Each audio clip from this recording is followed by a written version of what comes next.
भारतवर्ष का जो ज्ञान रहा है वो हमारे अपने देश तक सीमित नहीं रहा है। बहुत समकालीन संस्कृतियां जो प्राचीन काल से लेके, जब हम मोहनजोदारो और हड़प्पा की बात करते हैं तो मेसोपोटामिया से लेके मिस्र और उसके आगे तक के सभ्यताएं जो समकालीन थीं, उनसे हमारा संपर्क रहा है। चीन से हमारा बड़ा अभिन्न संपर्क रहा है। तो और ज्ञान, जब ये कहा जाता है कि अपनी खिड़कियां खुली रखो, तो उससे बहुत सारी स्वच्छ और रिफ्रेशिंग जो हवा आती है उसके उसी तरह से ज्ञान भी है। जब हम अपने को बंद दरवाज़ों में कर लेते हैं तो हमारा ज्ञान संकुचित होता है।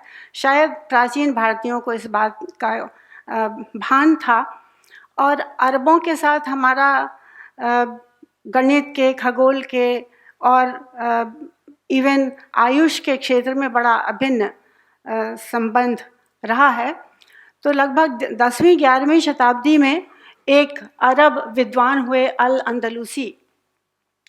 उन्होंने भारतीय ज्ञान परंपरा की जो प्रशस्ति गाई एक छोटे से वाक्य में, वो हम आपसे साझा करना चाहेंगे।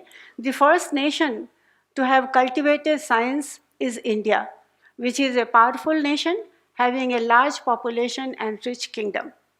India is known for the wisdom of its people. Over many centuries, all the kings of the past have recognized the ability of the Indians in all the branches of knowledge. The Indians are of sublime pensiveness, universal apologue, and useful and rare inventions. ये बहुत बड़ा complement है जो कि 10वीं 11वीं शताब्दी में भारतीयों को दिया गया, ये दिखाते हुए कि हम सचमुच में ज्ञान की परंपरा में बहुत आगे थे।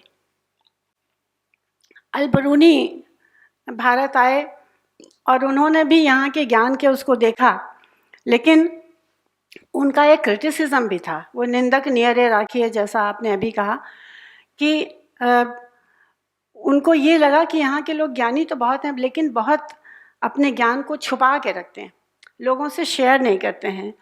और एक हमारी कमज़ोरी ये भी है कि हम मान लेते हैं कि हम विश्वगुरु हैं, लेकिन और माने तो ज़्यादा अच्छा रहे। तो शायद जो अंदलूसी ने बात कही वो, लेकिन